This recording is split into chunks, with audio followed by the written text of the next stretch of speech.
दर्शकों नमस्कार। मेरा नाम है मनीष कुमार सिंह और आपका स्वागत करता हूं।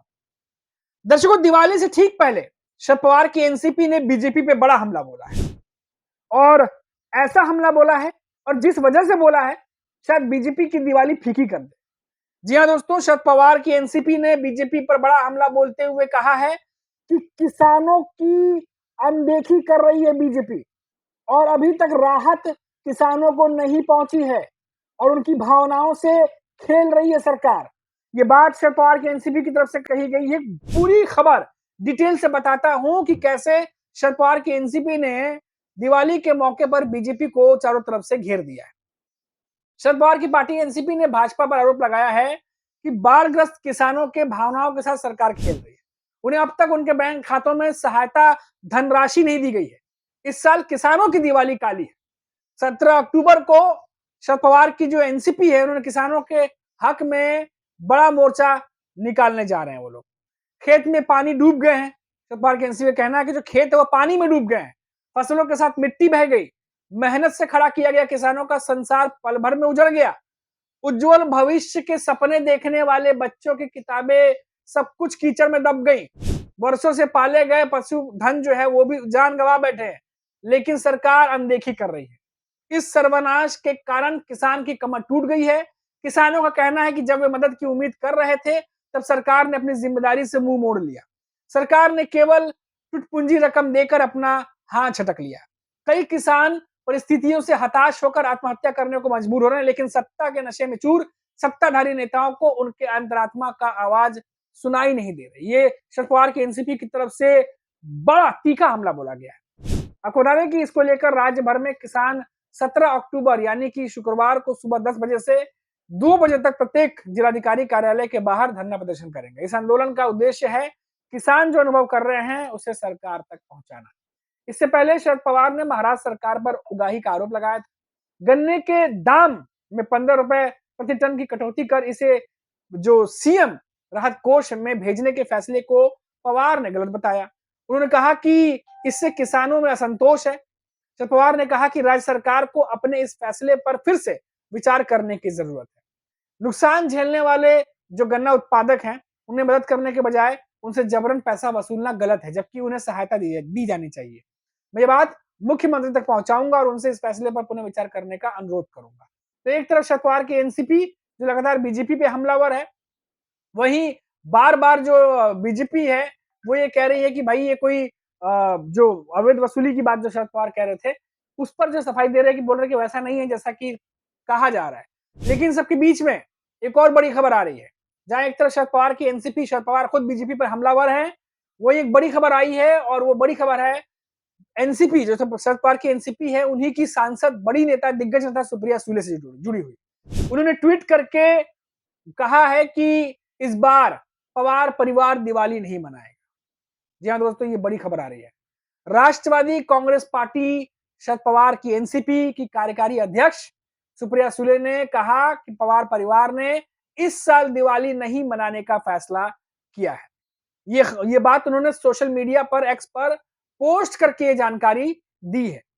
अब इससे जुड़ी और खबरें आ रही हैं ये कि जो सुप्रिया सुले हैं, उन्होंने कहा है कि जो दिवाली है इस बार का जो दिवाली पड़वा अवसर होता है, उस पर जो वार्षिक दिवाली समारोह होता है, जो रिश्तेदारों से मिलने का कार्यक्रम होता है, इस वर्ष वो नहीं मिलेंगे। क्योंकि बार-बार देखा जाता है कि कई बार शरद पवार जो है वो परिवारों से मिलते हैं, एक दीपोत्सव का आयोजन किया जाता है, वो सब कुछ तमाम चीजें होती हैं, पर इस बार ऐसा नहीं होने जा रहा है।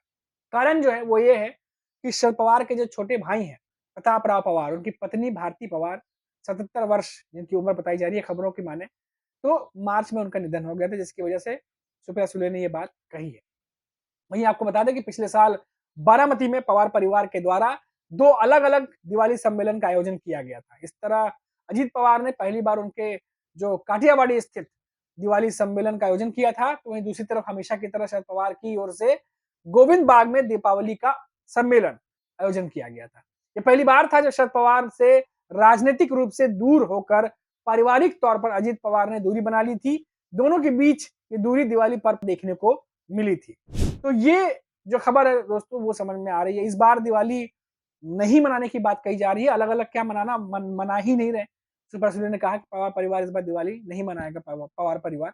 और ऐसे में दूसरी तरफ देखा जा रहा है कि शरद पवार लगातार, जहां एक तरफ देवेंद्र फडणवीस है, एकनाथ शिंदे हैं, जो लगातार दावे कर रहे हैं कि भाई किसानों की हर संभव मदद हम करेंगे, ये कर रहे हैं, वो कर रहे हैं, तमाम बातें आ रही हैं सामने निकल कर। वहीं आप देखिए कि जो रिपोर्ट्स आ रही है, जो मैंने आपको बताया कि शरद पवार की एनसीपी हमलावर है, कहा जा रहा है कि जो जरूरत की सामान है, जितनी मदद पहुंचनी चाहिए थी वो नहीं पहुंची। यहाँ तक कि किसानों के जो बैंक खाते हैं उसमें भी जो धन है, जो राहत धन था वो भी नहीं पहुंचा है। उसको लेकर के शरद पवार लगातार हमलावर है।